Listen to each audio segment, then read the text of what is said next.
Hello, I'm Jiaming, a Scratch game maker. On this channel, I will show you the game I developed and the tutorials that go with it. Hopefully it helped you. On March 19th, me and 3 YouTubers organized a game creation challenge. Blob and Mike Vincent use vanilla Scratch. I use Gandhi IDE with Phase 11. We are going to make a game like Flappy Bird in 30 minutes. It's still a bit challenging. In the end, my work is like this. Looks okay. In our 4-person internal vote, it came in second place. In today's video, I will share with you how I finished this game in 30 minutes. Then let's get started.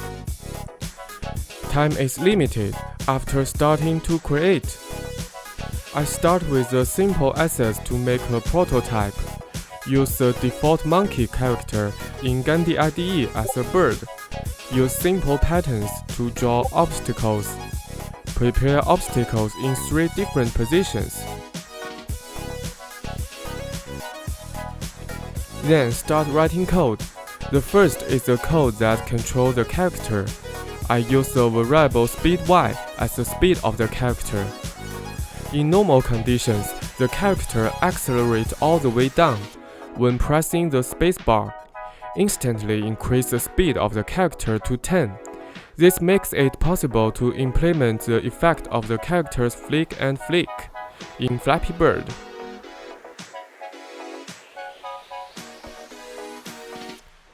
Followed by the code for the obstacle. I first use the block in the Fermi extension. Remove fence from stage area.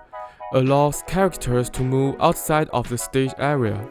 The next step is to make the character constantly generate clones. Appear from the right, move to the left. To write the code efficiently, I also turn on Gandhi's block switching and searchable drop-downs. Let different obstacles appear randomly. Here I modify the shape name and use random numbers to achieve this function. Very good. Then, as long as the character hits the obstacles, just stop the program.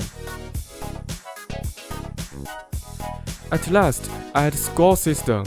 When an obstacle passes through the middle of the stage, just add 1 point. Next, it is to optimize the effect of character's movement and game difficulty. The game is playing well. I will start to beautify the effect with the material. I use assets directly from the Gandhi IDE's asset store. After finding a more suitable asset, it can be added to the cloud backpack. Then you can use it in the editor. I'm going to make Flappy Bird a space fighter version.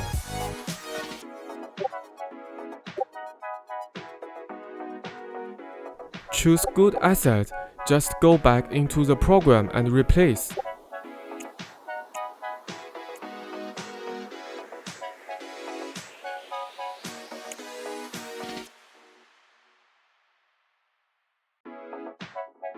Run it and try. Well, that looks good. But it's a bit too strict if you use the shape of the fighter jet to judge whether it collides. I'm going to make a hitbox system. After adjustment, run it. Well, it works.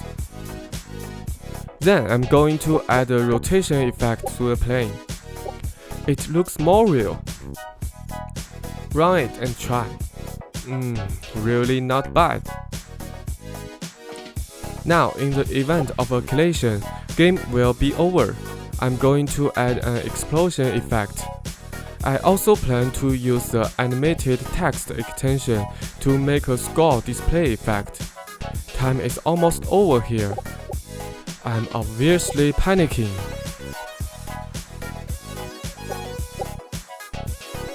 Finally, quickly add a special effect with the quick extension.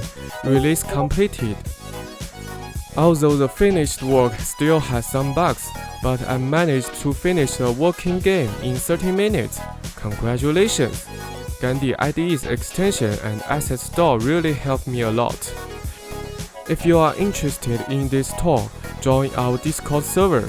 Give us your ideas for new features. Link is in the description. In addition, Blob, McVincent, and Face11 also made videos of their matches. I put the link in the description too. Remember to check it out. Click to subscribe this channel. See you next time.